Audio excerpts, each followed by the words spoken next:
নমস্কার বন্ধুরা, আশা করি সকলে ভালো আছেন। আজকের রেসিপি কাঁচা টমেটো দিয়ে ছোটো মাছের চচ্চড়ি।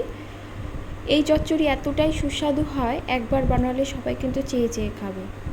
চচ্চড়িটি করার জন্য এখানে আমি ময়া মাছ নিয়েছি। আমরা তো ময়া মাছ বলি, আপনারা কী নাম দিতে পারেন। ভালো করে ধুয়ে এনে নুন হলুদ মাখিয়ে নেব। তারপরে মাছগুলো বেশ কড়া করে ভেজে নেব। রান্নাটি করার জন্য এখানে আমি আলু নিয়েছি, একটা বড় মাপের আলু, যতটা সম্ভব ঝুরি করে বানিয়ে নেবেন। আর নিয়েছি 3টে মাঝারি মাপের টমেটো, যেটাও আমি পাতলা পাতলা করে কেটে নিয়েছি। যতটা সম্ভব পাতলা করে কাটা যায় কেটে নেবেন।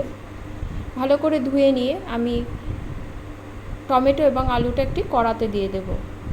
মশলার মধ্যে দিয়ে দেব এখানে 1 চামচ পেঁয়াজ বাটা এবং রসুন বাটা, আর দেব নুন, হলুদ এবং ঝাল লঙ্কার গুঁড়ো। আপনারা চাইলে পেঁয়াজ ঝুরি করে এর মধ্যে দিতে পারেন, আমি পেঁয়াজটা কিন্তু বেটে দিয়েছি। এবার ভালো করে প্রথমে চটকে চটকে মেখে নেব। লবণ থাকার জন্য টমেটো এবং আলুটা কিন্তু বেশ মজে আসবে। দিয়ে দেব এখানে 2 চামচের মতো তেল নিয়েছি, তেলটা দিয়ে এবার আমি ভালো করে মেখে নেব। এবার আমি অল্প জল দেব, যে বাটিটাতে আমি মশলা করেছিলাম সেই বাটিতেই অল্প জল দিয়ে আমি চচ্চড়িটাতে দিয়ে দেব। ভেজে রাখা মাছগুলো দিয়ে দেব। চচ্চড়ির সঙ্গে আমি ভালো করে মাখিয়ে নেব। এবার গ্যাসের ফ্লেমটা একদম লোতে করে দিয়ে ঢাকা দিয়ে আমি রান্নাটা করে নেব। অপর দিকে আমি একটা মশলা করে নেব। এর জন্য এখানে আমি 1 চামচের মতো সর্ষে নিয়েছি, অল্প নুন দিয়ে সর্ষেটা আমি বেটে নেব।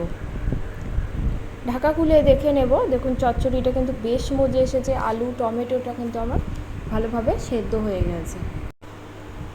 মিনিট 2 মতো একটু ভাজা ভাজা করে নেব। তারপরে এর মধ্যে দিয়ে দেব সর্ষে পেস্টটা। সর্ষেতে আপনারা চাইলে একটা কাঁচা লঙ্কা দিয়েও বেটে নিতে পারেন। আমি খুব একটা ঝাল করব না দেখে আমি শুধু সর্ষেটা বেটে নিয়েছি। সর্ষেটা দিয়ে আরও মিনিট 2 মতো চচ্চড়ির সঙ্গে ভালো করে মিশিয়ে নেব। এই চচ্চড়িটা কিন্তু একদমই শুকনো হয়।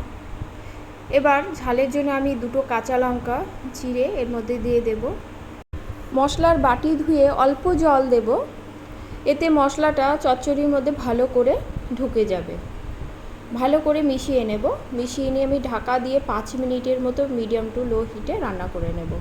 5 মিনিট পরে ঢাকা খুলে দেখে নেব, দেখুন চচ্চড়িটা কিন্তু একদমই শুকনো শুকনো হয়ে এসেছে এবং তেল ছাড়তে শুরু করেছে। এই অবস্থায় আমি আরও 2 থেকে 3 মিনিট একটু ভাজা ভাজা করে নেব এবং গ্যাসের ফ্লেমটা একদম লোতে করে দেব। 1 চামচের মতো কাঁচা সর্ষের তেল এবার আমি এতে যোগ করব। ভালো করে মিশিয়ে নিলেই দারুণ স্বাদের ময়া মাছ দিয়ে কাঁচা টমেটো চচ্চড়ি রেডি।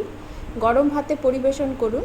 রেসিপিটি ভালো লাগলে লাইক কমেন্ট করবেন এবং সাবস্ক্রাইব করে পাশে থাকবেন, এই অনুরোধ রাখছি। এবং বাড়িতে তৈরি করার অনুরোধ রইল, কমেন্টে কিন্তু আমাকে অবশ্যই জানাবেন। আজ তাহলে এ পর্যন্ত, সকলে ভালো থাকবেন, ধন্যবাদ।